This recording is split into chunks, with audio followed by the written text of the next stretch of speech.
All right. All right, so I don't know how to make me whatever here.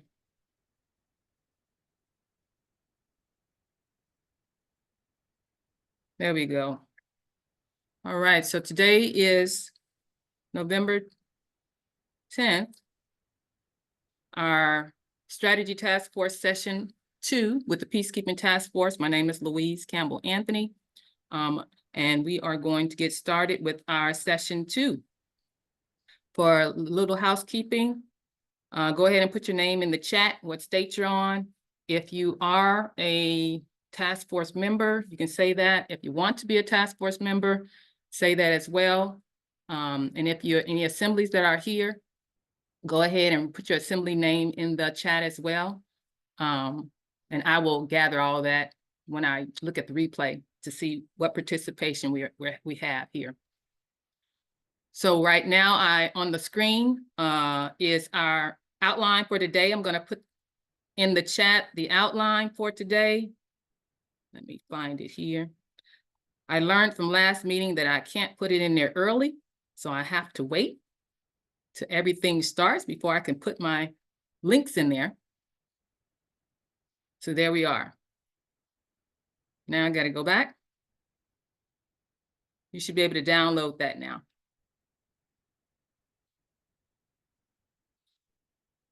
So let's start here. I got the list of names. We have a few people that were added. I got your request there, Rave. You wanted to be added. Richard, I got you. Karen, I got you added. And then Nick, I got Nick added in the advisory capacity. Anybody else who want to be added, just put your name in the chat and I will add it later. So what I want to go over today, you know that in last Sunday, I decided that I would put together an interim report since we were meeting every 2 weeks, at least at this time, that's what we're scheduled for. I put in an interim report to you all and let you all know what my thoughts have been for that last week and any inputs that we got from anybody else during that last week. I put it all together into an interim report just to keep the communication going. And so I sent that to you. I want to go over a little bit of that today. What I want to go over today is the additions that I made to the strategic plan. And we're going to go over some of the inputs that was given over the last couple weeks of other ideas. And then we're going to brainstorm. We can brainstorm of anything we wanted to add or take away even. Then we're going to close the meeting. I leave an hour and a half for the meeting. We don't have to be an hour and a half, but we won't go over an hour and a half in respect of everybody's time. So you have this right here in the chat. Last session, it said transference of government 4-tiered strategic plan is what it said. I've added a 5th. Tier 2 is the 5th one that I added called diplomatic immunity status. Now I'm going to give you some my inspiration behind why I added this and the story behind why it appears important to me that we add this to the strategic plan and we add it in the place where it is. When Anna says that we need to change our credential cards so that it can have the signature, I think, and then I'm not sure, it was a signature and something else that was missing so that we'd be able to use it for identification to get our passports. When I heard her say that, myself being in this fight since 1996, I said, nope, I don't believe they're going to do it. And I'm going to tell you why I don't believe that they're going to do it and why we need to go through this route here and go another step above the governor and go to the U.S. Secretary of State. So the reason behind the inspiration is my experience that I had when it came to a passport. Now, you know a little bit about my story. Back in 1999, excuse me, I had my 7th child. And while we were in the midst of the fight, I thought, well, since nothing else was working, maybe we will try it this way. let's not put the child in the system at all. And let's see how that works. See if we can get that freedom established. That's what we was thinking. So we had our 7th child. We knew that if we go into the hospital, that no, they're not going to let you out the hospital without those birth certificates. And we know it started with those birth certificates. So we had to arrange this so that she does not have a birth certificate. We tried with the other 2 children before her. We didn't sign the birth certificate at all. They did let us out the hospital, but we found later they created a birth certificate for the child. So we said, nope, we're going to have it at home. That's what we're going to do this time. We had the baby at home, videotaped it all, had it all recorded. So by the time she got school age, I decided, well, let's see how she can navigate life now that she has no birth certificate. I thought the first place to start is to prove that she was born in the United States. So I tried to get a passport for her. So according to the passport rules, I looked at the passport rules and it said that it told me what I needed to get a passport for her. I'm going to show some of these other documents on the screen as I go through the story because it's a long story, but I'm going to try to cut it down and you can read some of the documents as I go along. This was 2008.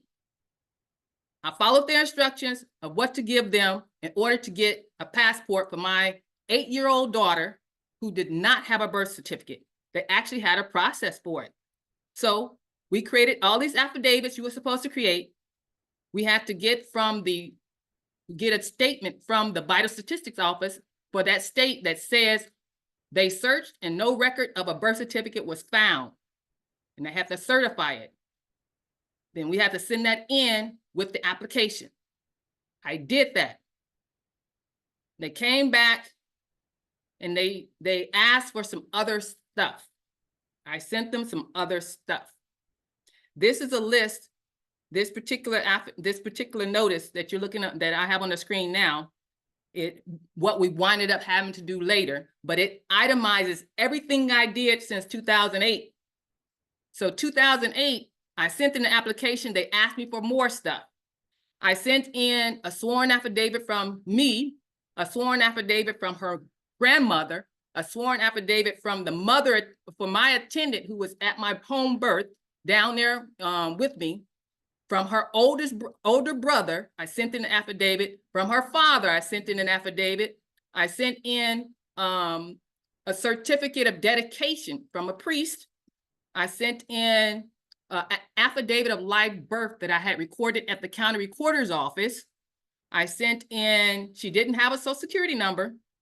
You didn't have to have a social security number. That's what they said. I sent in a letter about her not having a social security number and not being required as our rights. I sent in my family Bible with my names in it. I sent the whole Bible. A few weeks later, they sent this letter back. They said, the document you submitted to this office is being returned to you. Your case is under review. Sincerely, Terry Green, Regional Director. He didn't sign it. Signatures are important to me. He didn't sign it. I took a note of that. A year passes and I hear nothing. I sent a letter into the U.S. Department of Treasury, the Attorney General, I believe, and asking him, why is this taking so long? I should have a passport by now. And I wind up getting a visit from they said they don't have anything to do with that. You got to contact the passport agency. That's what they told me, or get a lawyer, they told me. So a year passes and this particular guy shows up at my house, Tom Hussiza. He was a U.S. State Department special agent from the Diplomatic Security Service. My children called me from work and told me that this particular person was at my house with the county sheriff wanting to speak to me. So I get home and I start to speak to this person And he tells me he's from the passport office or the diplomatic security agency office. And it's regarding the passport application that I had put in 2 years ago. I'm like, oh, really? 2 years ago, you finally get into it? They say, well, you didn't have a birth certificate, so we wasn't able to process your application. So we coming to find, see if we can assist you. If you can give us a birth certificate, we can get this process for you. And I tell them I don't have a birth certificate. I sent in all the stuff that you asked me for. They said, well, do you have a social security card? I said, no, she doesn't have a social security number either. You can't get a social security number without the birth certificate. I sent all that information into you. They said, and they go back and forth. And they're like, well, we can't issue a birth certificate without you getting we can't issue you a passport without getting a birth certificate from you. So you will have to get one and reapply. And for right now, we're going to have to close your case. This is what they tell me. So I decided, well, 2012 come around. I decided that I was going to go to court because this is what the Vital Statistics Office told me that I had to do if she didn't have a birth certificate. You have to go to court, petition the court to get you a certified record of birth order. They gave me a form to fill out. I took it to the courthouse, took it to the judge, and I told them I can't get a passport without a birth certificate, so I need a order from the judge. He signs it. It's called a delayed record of birth court order. That's what it's called. I took that. She was about 16 now. I decided, well, I'm gonna try to get it. I'm gonna try it again. I took it. I sent it in with the application. They tell me, nope, you didn't send in enough information. You see this list you see on this page? They kept telling me to send them stuff to prove she was born to me and my husband, to prove she was born in a location in the United States, to prove she was my daughter. So they gave me what they called a supplemental documentation of proof form and listed all the things that I could possibly send to give them proof. So you see this whole list of stuff? This is what I sent them to give them proof along with their supplemental documentation. By this time, she did have a social security card. She had started school. I sent her school, those records, those yearbook pictures and my property deeds. I send birth certificates for all the children, the 6 children that was born before her. I sent my social security information. These are all the things I sent them that they asked that they could use to use as proof. My utility bills, my bank statements. I even sent them the video recording of pushing her out. I sent them the recording, and I sent them the video recorder that they could play it on. They sent me this reply. Due to the delay in the filing of your birth certificate, October 19, 2015, we requested that you provide supplemental documentation to support your claim of birth in the United States. However, the evidence submitted does not sufficiently establish your birth in the United States. Therefore, a U.S. passport cannot be issued at this time, and your application is denied. Sincerely, Program Manager. No signature. She was about 16 at this point, and I'm thinking, well, it's getting to a point where she's going to be old enough to apply for herself, but she's not going to be able to get it without my help. And since she's leaving the nest, I need to make sure she's able to navigate life without this birth certificate, or that I can get it for her.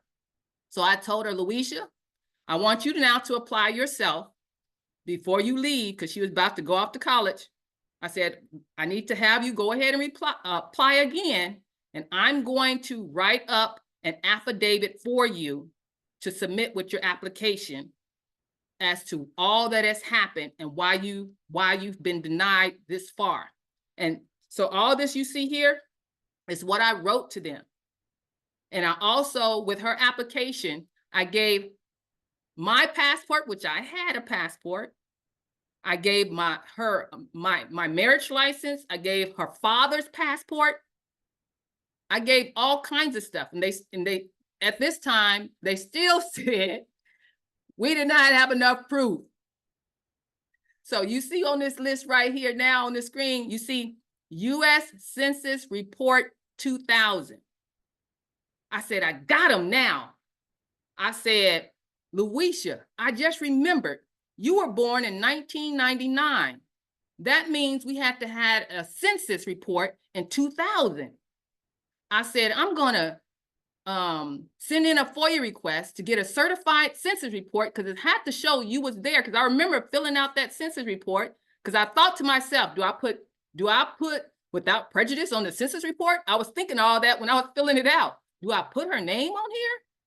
Then they'll know she's here, you know, that type of thing. I said, but I think I put your name on there.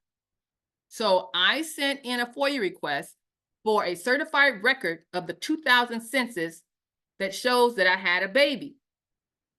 I got the certified report back from the U.S. Census Department. Their department, your U.S. agency department, sent me this and certified that Louisa Anthony, her name was on the census report.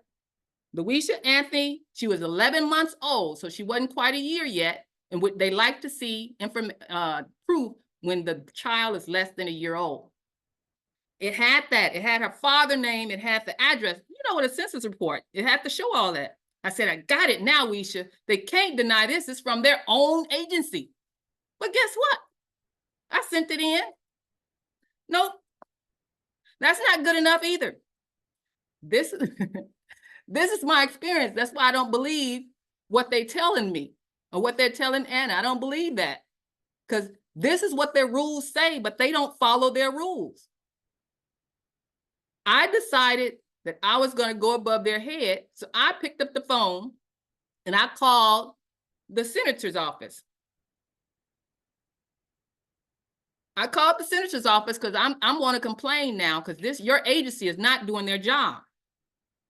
So I finally got a hold to the senator's office and they tell me, the U.S. Senate office told me to fill out a form and they'll assist me to try to find out why I'm not getting a birth certificate and what was the problem.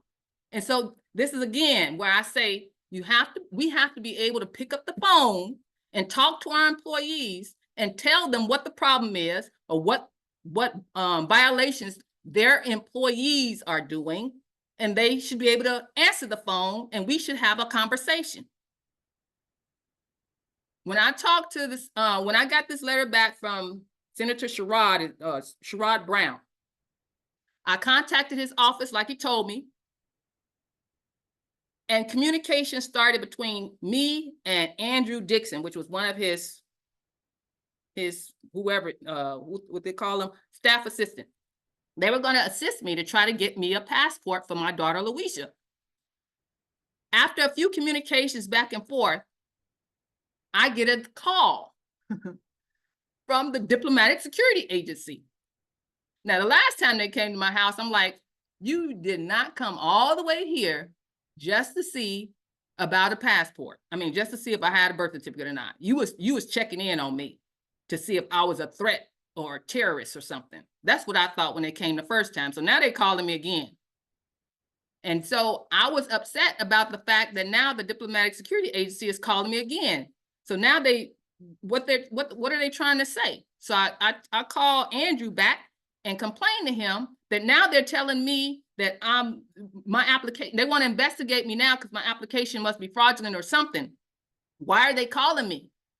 And so he says, well, if they're going to investigate you, then what you need to do, we can't help you at this point. He said, contact the Office of Inspector General for the U.S. Department of State if you think that you need something investigated on your behalf. So that's what I did. So I sent in a complaint to the Inspector General. And I told the Inspector General all the things that I had done to try to get this passport for my daughter. What this person, diplomatic security agent, wanted was to come interview me, which she did. I allowed her to come interview her and her partner. So what we wound up having to do was for her to get a DNA test. They sent me a letter telling me that I needed to get a DNA test in order for her to get a passport. And I told them, no, I'm not. They said it doesn't guarantee she'll get one, but this will be the next step. And so I told that to the diplomatic security agency, and they looking at me like, really? All that happened? So they said they was going to pay for the DNA test for me and my daughter. They was going to do all the interviews, which they did. They visited me, they visited my daughter, they visited her father. And it took all of that for my daughter to finally get a passport. And I'm telling you all of that so that you'll know why I put on our strategic plan, diplomatic immunity status. It starts with that citizenship that we all know. That's where everything started with, in that C jurisdiction. I think we have to go beyond the governor to the U.S. Department of State, and at that level, prove and get agreement of who we are. And I know right now we have a process that we use for getting passports, copper moonshine steals process, which I did that before I even became a national, because it looked like it would work. So when I did that, I looked on it to see what types of things was on there that made them claim diplomatic immunity. And one of them was, don't check U.S. citizen, which I didn't. But when you look in their codes, their U.S. codes, the other option is U.S. national. And so when you look up the definition of U.S. national, it doesn't include us. So what I would like to do at this level is to meet with the U.S. Secretary of State and the Attorney General to get an agreement of what our diplomatic immunity status category is. Because a U.S. national is someone born in one of the territories that's not a U.S. citizen. So all U.S. citizens are U.S. nationals, but not all U.S. nationals are U.S. citizens. So on the passport book, when it says non-citizen national, they are meaning U.S. nationals, but in their code, that doesn't include us. We weren't born in one of those territories. We was born right here. So that's why I got diplomatic immunity status right here at this point. So once we prove and agree what our status is at this point, we'll use that to get cooperation and capitulation from their subordinates, which is the governor. Then the governor come in next, and their attorney general come in next. That's my thoughts with the diplomatic immunity status. And that's why I added it here, to go back to the international sea jurisdiction, which is where we have our problem at, and get it established for us there. And then bring down that authority down to the governor and so on and so forth. That's my story behind that. And that's the reason why I'm adding this diplomatic immunity status. And as y'all listen to me explain the reasons why I'm doing things, feel free, if you have a suggestion, if you have an idea, you say, no, I don't think it should work that way. We should go this route instead. If you have a better idea, that's what I'm looking for in these strategy task force sessions. These are my ideas. I want your ideas, and that's why I invited you to be here. And not only you, but all the state assemblies who wants to attend, listen to these ideas so that we can come up with the best strategy possible that we can actually fathom to go out there and do what we have to do to get the recognition that we are the American government and get the recognition that American state nationals are sovereign. That's the whole point of this whole strategy plan. Now, the other thing that I did do Since I added the diplomatic immunity status, I changed the capitals a little bit to make it clearer. I think it's clearer the way that I got it here. So let me show you what I did. So in tier 2, tier 3, you can see I added the passport over here. That's tier 2. But in tier 3, these 3 boxes is for securing the status process. Now, before I had them all the same, but I was thinking this, to actually have them in a graduated interaction. When I say graduated, I mean at the first box, at the first step here, we would have our PKTF liaison and the militia deliver some communications to, because that's what they said, we're going to do the warm handshake. And I tell Joe all the time, okay, while y'all doing the warm handshake, I'm going to be standing behind you watching your back because I know what they do. So you got to work with me here because this warm handshake, I got to work on that. So while the liaison and the militia delivers the information to the Secretary of State, the governor, the Secretary of State's governor and the Attorney General and the county sheriffs, those are the 3 offices I'm thinking we need to address these matters to. If you all think some other officers are higher up on the totem pole that we actually should be addressing the issues to, then bring that forward.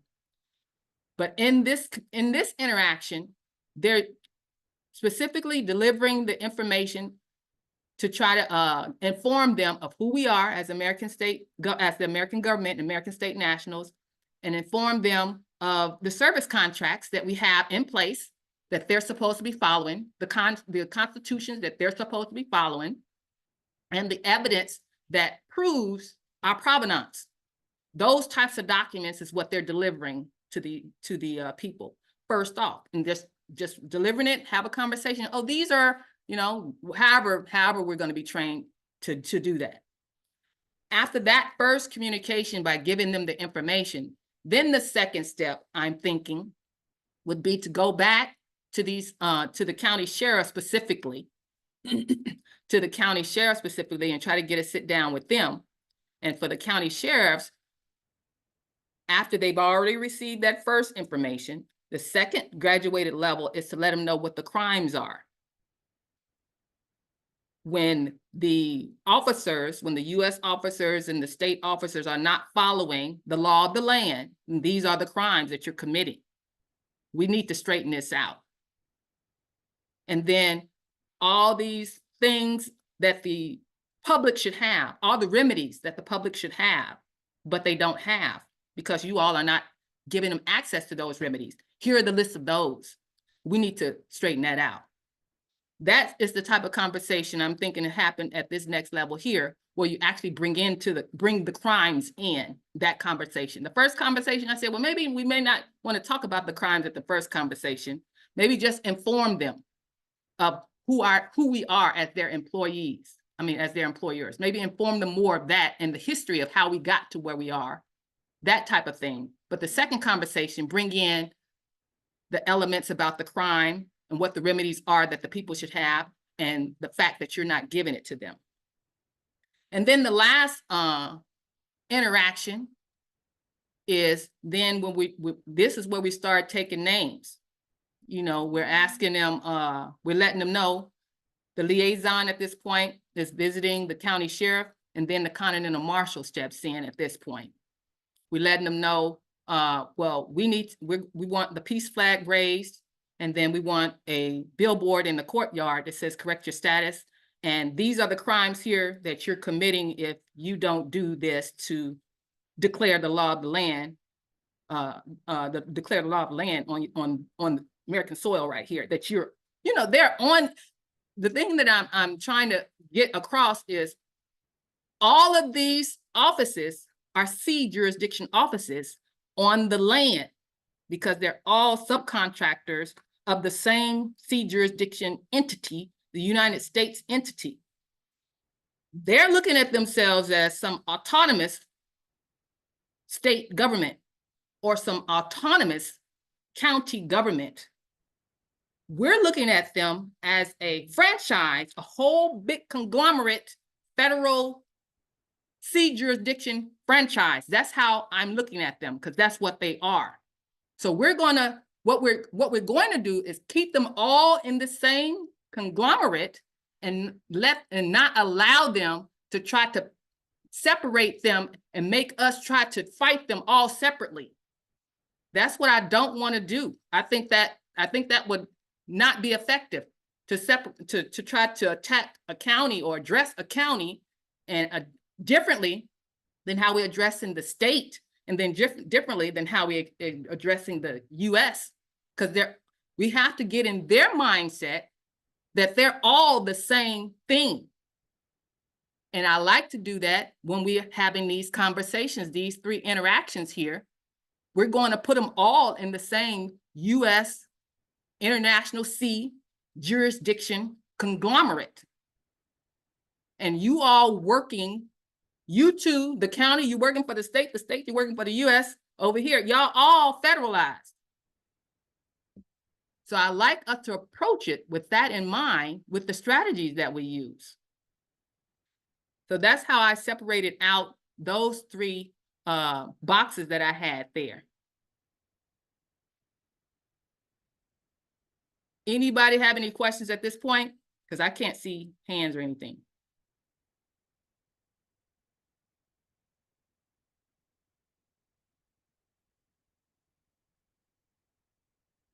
Okay. So the next thing that I want to go over is input from the inputs that I received over the last couple of weeks, and then any input that you all might have today. And like I said, even if you don't have any ideas here today, I want you to go ahead and email me throughout the week and let me know whatever it is that you're thinking, because this is what I do. I take all the criticisms, I take all the suggestions, and in my mind, I start to try to incorporate, how will this fit? Because I'm not receiving all of the information. I don't know it all, but I have some ideas of what I think is effective. But as you all bring your criticisms and your suggestions, it sparks some more inspiration in me to try to fine tune what we have here. So if I miss something or I don't know something, you might know. So don't feel like you have to agree to everything that I'm saying, because you don't. I want you to try to come up with, I want us together to put our minds together to come up with the best strategy possible to try to get the recognition that we are the American government and the sovereign status recognition of the American state nationals. In these three interactions that I explained, the graduated step, what I want to do from the beginning at that U.S. Secretary of State diplomatic immunity status position, right up there, we're going to get rid of this sovereign citizen oxymoronic concept. We're going to stop it right there. And as we stop it right there by getting American state national category recognized, we're going to use that as we talking to these county sheriffs and LEOs talking about sovereign citizen. No, we can't talk to you, or no, we're gonna get it recognized up there so that that whole argument is moot. So what we're going to go into now, Rave sent forth some information, and Lavelle sent forth some information. Is Rave or Lavelle here? Hi, yes, I'm here. All right. Hi, Lavelle. So Lavelle sent over an email telling me some of her ideas. So Lavelle, you want to go ahead and present what your idea was? You do have your email here somewhere. Okay, I can. Let me see. Try to get this camera. Are you all able to see me? Yeah. So I just want to say you have done an extensive amount of work, and thank you so much. It's absolutely brilliant. I just what I emailed you is just like one little idea or thought. And when we were talking about going to different, like the Attorney General and the governor. I think those are great ideas to kind of get the top, like you said, so we're not dealing with, all these different agencies, and we just get the head, and it should trickle down. So I had an idea, how the media is massive. And so as the states are coming on, we are going to say, hey, we want to pretty much present our story as the ASN, which is your postcard, the idea of your postcard. And whoever, they can go back and look at all the questions that you're asking on the postcard. And it's pretty much making people aware that, they're slaves, the whole nine. And if we were to do that all at one time, but it would have to be some volunteers, like that they would go to their local media, like the largest media that they have in their city or in their state. And it's almost like everybody does it at the same time. And we're presenting your postcard to these agencies. Now, of course, some of them are not going to do it, but if we get all across the states doing it, there are going to be some that's going to slip through the cracks because they're just going to want some exposure. And this is a great way for people to say, I wonder what is that? What is that about? So it just pretty much give us more exposure instead of like one state does it 1 month, one state does it 4 months later. They'll catch on to us pretty much using their free advertisement pretty much. But if we all do it at one time, every state or 30 states or 40 states, at least do it at one time, then that will be a big explosion, not to mention every ASN sending out emails. That's something that we all can do, kind of bombarding the news media, the sheriff, the counties, the attorney general. So just kind of having almost like a 1 day boom that it just cannot be ignored, to where people will have to say, well, what's going on here? What is this about? So that's kind of generally what I was suggesting. I yield. That's exactly what I want to do, Lavelle, is do it all at once. And that was the foundational strategy to the whole project, is that we all come together, get as many assemblies as possible, because we can't make anybody do it, but as many assemblies as possible who wants to get on board to start the campaign together, so that we can, like you said, if you got one over here doing it and nobody over there doing it, you lose effectiveness that way.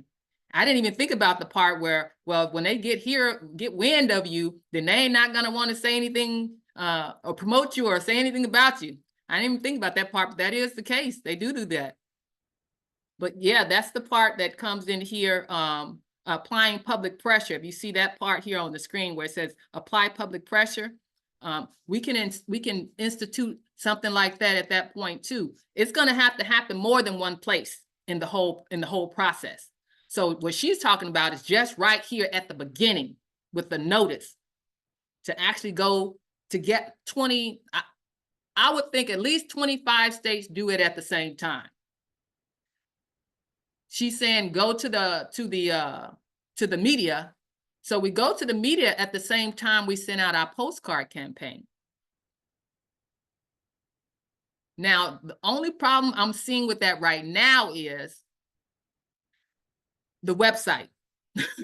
These postcards go to a website, lead the people to a specific website. And this was one thing I was concerned about.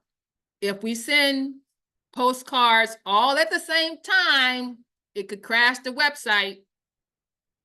So we will have to consider a little graduation there. I know everybody ain't gonna go to the website at the same time, and people, the mailings ain't even gonna be at the same time. Yeah. Well, it doesn't necessarily have to be that you give them the website. It's like if I go to the news media, I have the concept, I have the questions, I have a story that I want to share with you, and hey, I give the information, or you still don't necessarily have to give the website. You may can give, we may can give another website, maybe the Anna Von Wright's website. I don't know, but it's about the person or the man or woman going and just getting exposure to get people to start digging and looking and say, is this true? Do I have an inheritance that's just laying there? That's going to make some people start thinking. So not to crash your website, if we had to do an alternative to where we just give them to the, like I say, to the TASA website or Anna Von Wright's or to their state assembly, maybe the ones for the 50 state assemblies, reach out to your coordinator, for example. I yield. Now, I did have the idea too, that each state assembly could have their own Claim Your Inheritance page, where on your Claiming Your Inheritance page, you would have that same video that's on the main Claim Your Inheritance website, that same intro video, International Public Notice video on your website. And you would have a link back to the main website, but you would house that information there on your page, and you can send you can send people to your website. And that was one of my ideas I thought of, so that we don't crash the main website. So we can think about that some more to try to see how to incorporate all that. So any other any questions about Lavelle's idea? Any additions to the idea?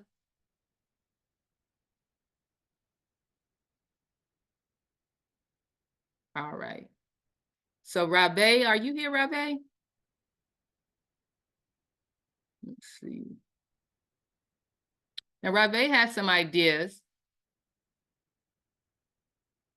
I'm going to try to read them here. She says, I think it will be helpful. These are ideas I think will be helpful to the Resurgence Project. One was lawful gun purchase for declared American in all 50 states, as well as lawful open or concealed carry in all 50 states. Now, I'm thinking she's talking about those list of remedies that we're going to, the one fell swoop remedies that we're going to put together, that I have put together, but we're going to, add as much as we can. I think she's saying, add that to our one fell swoop list of remedies. I'm not sure if the second part impedes on the sovereignty of each of the several states. What I do know is the federal code prohibits purchase to an out-of-state person. While I know this does not technically apply to SNs, until the correction is noticed to our contractors, we are affected. I think it should be considered. Number 2 is border closure. Allocating proper resources to closing the border. Writing notices to each of the governors, having that governor allocate the National Guard that has not yet been federalized. So I know that on this one, our PKTF is working with the states guards, or trying to establish that relationship, and we could get this accomplished through that communication and that interaction, and which is necessary. And I know Anna says those county sheriffs in those particular counties that's on the border should have the power to protect those borders. So that county sheriff comes in on this one here too. Invading Enemy Act of 1798 would allow the proper fiduciary to remove all military-aged foreign-born males from the country for terroristic activity. Of course, women terrorists can be removed as well, but I believe the act makes a distinction of males specifically. Now, this one I'm not quite sure about, removing all military-aged foreign-born males. If they're foreign-born, we would have to talk about that issue of immigration and all that type of processes, if that applies. Yeah, she'd have to explain more on that one. I'm not quite sure what she's envisioning with accomplishing with that. Number 4A, extradition treaty with Mexico concerning Americans murdered or injured on Mexican soil. Currently, from what I heard yesterday, there is none.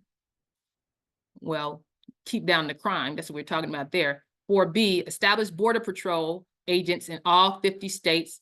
That way we can allocate the resources as needed without the border states carrying the girth to the responsibility. UCC1 lien. Now this may be controversial, but the bar is the entity that placed the copyright on the UCC system of indebtedness and cleverly placed copyrights over our names. ASN should establish UCC1 lien recording to ensure that ASNs are not placed in jail for non-common natural law offenses. I'm not sure if it is necessary after the banks crash, but in case the United States DC survives, placing a first right principal creditor lien on the account will deter them from imprisoning Americans simply because they will not be able to profit from it. So hopefully Rave will be here in next meeting to be able to explain in more detail her ideas here that she had and how we can incorporate them, or if we think it's a good idea to incorporate them as well. I think she sent me another one. I know about the UCC1 lien. Anna's talked about that a little bit. And that would be the C jurisdiction again. So I know it's not encouraged at this point. I think that's why she said it's controversial. Let's see what other one I had from her.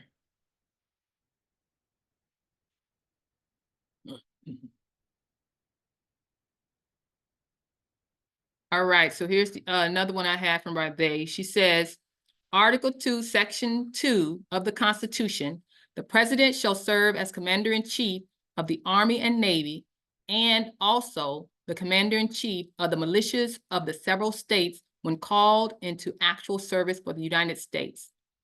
We in our respective states represent the militia of the several states. By that stipulation, it may be lawfully feasible to enlist the assistance of the president-elect for the emergency deportation of alien enemies according to the Act of 1798, while he serves in his capacity as commander-in-chief. The American military is now under the control of the sovereign American states, the Federation. This will also aid in gaining control from the bad actors in the de facto, perhaps even the sovereign government. If we look at Article 2, Section 1, Paragraph 4, the president and vice president may be removed by congressional act or law after grounds for removal have been established, such as death, resignation, inability to serve. We may also consider identifying articles of impeachment to bring forward under the guise of treason and seditious conspiracy as an actionable cause. If Congress removes the officials, that body of Congress is then tasked with the responsibility of naming an officer to act as president until one is elected. That particular responsibility of Congress could technically be considered moot, for in this case, in this special case, we already have a president-elect. That man is Donald J. Trump. Okay. All right, so that was her other idea. Again, she'll have to come next meeting or chat with us on email, Rave, when she see this replay, to let us know exactly how this idea is going to serve us in the resurgence, in our resurgence plan. Now, one thing I chatted back with Rave on this one is, as far as the military. I know Anna says that the military was nationalized, but she said our military was nationalized, but the U.S. military, the territorial subcontractor military, could not be naturalized because they're out of our jurisdiction. I don't know who the American military is compared to the U.S., or I should say American Armed Forces is compared to who the U.S. military is, and which one of those is under our control. That was one of the conundrums I had that I posed back to this email. So that's another one that we have to consider how we can use this information to get done what we need to get done. Because one of the things you'll see on my list here, one of the things I did mention on the execution overview at the bottom, it says, there are two elements to this strategy that is not yet included that needs to be discussed to achieve our goal of recognition. One was building alliances domestically and globally with other countries and with other groups. I said, let's dust off those treaties and rekindle those agreements of perpetual peace and friendship and amity and figure out who our real friends are, or make some new ones. The second thing I said needs to be addressed is, who is our military? Define employer-employee relationship that we have with the U.S. military and that we have with the Army, the American Armed Forces. Who are these two groups that's supposed to be protecting us as far as the U.S. The territorial subcontractor goes? Don't know who that is. So that's one of the questions that I put forth to the PKTF, so we can find out who are we dealing with here. And we'll have to address our commander-in-chief at that time. I'm sure Anna's addressing them, but I don't know who it is that she's addressing at this point.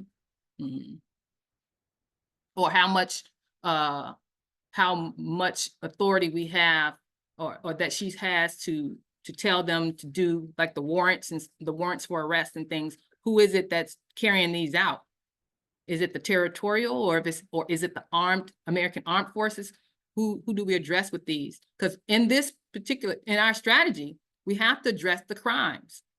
Who do we address these crimes to? Especially when we're talking about these false flag crimes like the hurricane. Who are we addressing to fix, to arrest those people responsible for the false flag hurricane, or all these other things that's going to be coming down in the future that they're going to be doing? We have to stop all these massive killing sprees, genocide sprees. As the Peacekeeping Task Force, we're going to have to address that. That's part of keeping the peace.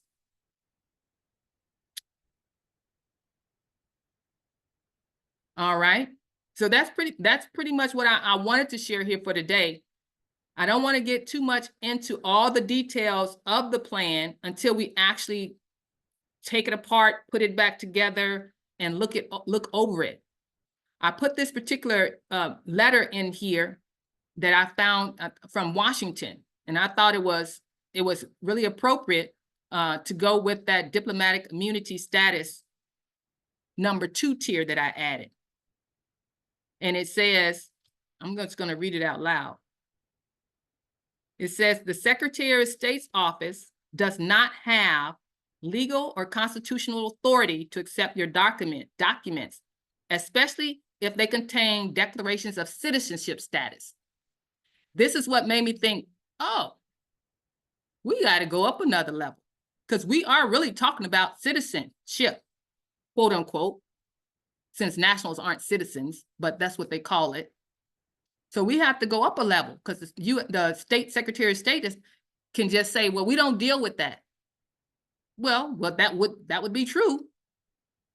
So it goes on. We also do not have the authority to intervene or accept filing on your interaction with the Spokane County District Court. We also cannot accept your filing under the provisions of the code right there.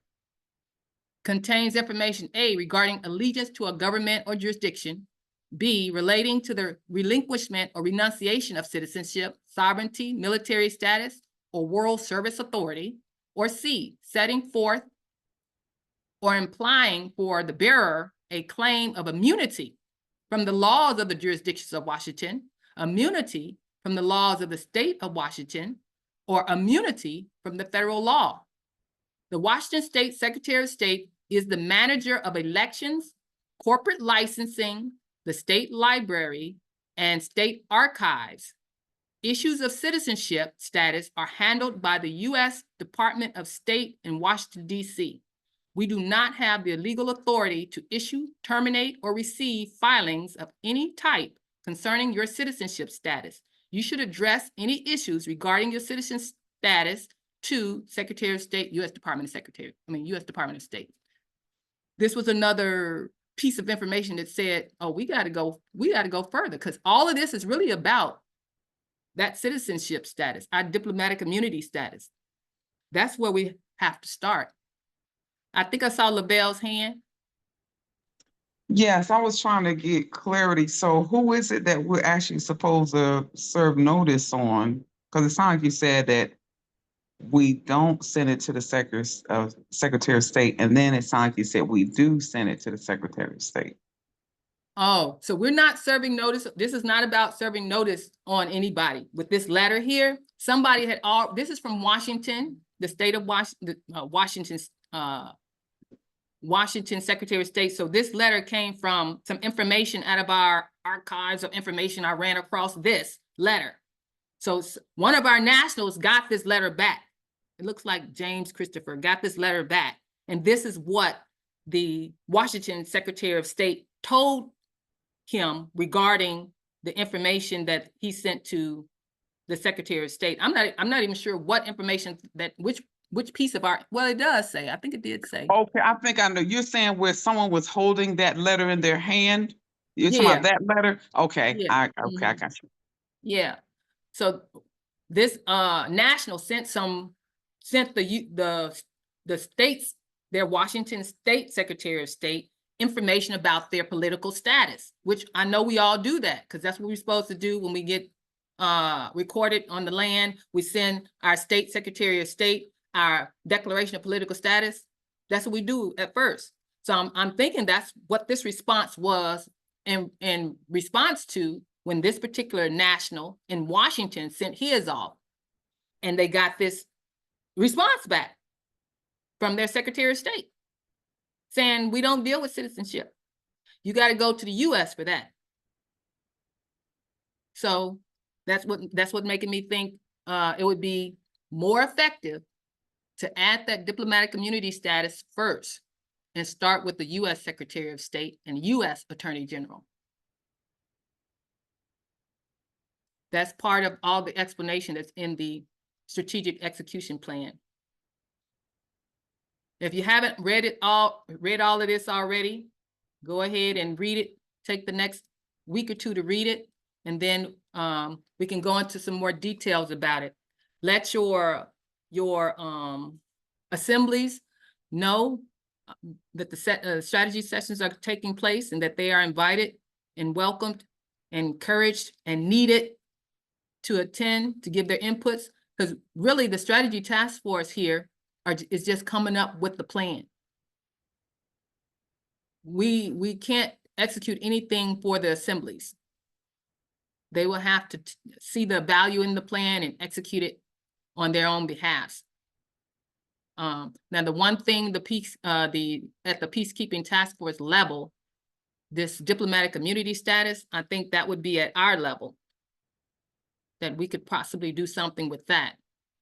I'll have to find out exactly for sure with Joe and Kathy and Boyd what our authority is at that level, because that is international sea jurisdiction.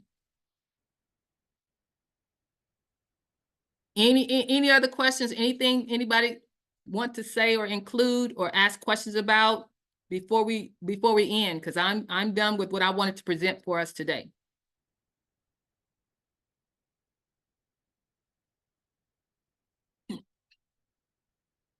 So let's think about when we want to meet again. Is Sundays good for everybody? The next Sunday in 2 weeks would be our next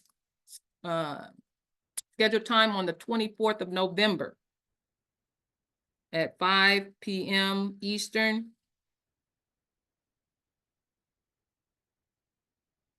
Does that work for everybody?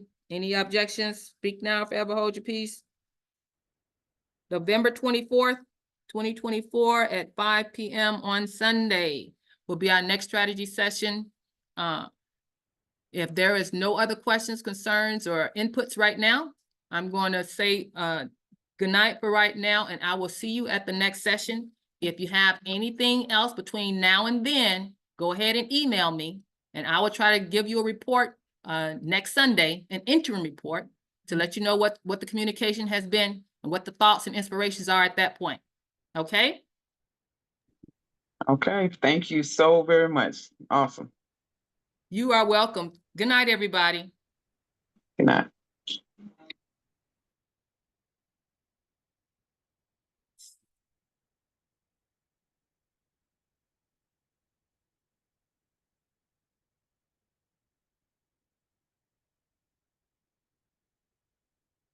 I'm sorry, I can't stop the thing. Hmm.